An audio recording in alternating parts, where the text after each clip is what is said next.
টাকা। যেদিনে সুদের ব্যবসা ছাড়তে পারবি ওই দিন আমারে বন্ধু বইলা পরিচয় দিবি।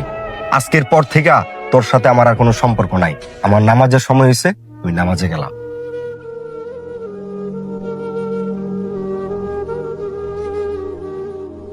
ওই চাচা, ওই চাচা একটু এদিকে আসেন। ভাতিজাটা একেরে আর টিয়া দেওয়া 1 সপ্তাহ টাইম আছে। আল্লাহ জানে কিনে কি কয়। সাদি ভাতিজা, আমি তো তোমার কইছি 1 সপ্তাহের ভিতরে টিয়া দিয়ে দিমু।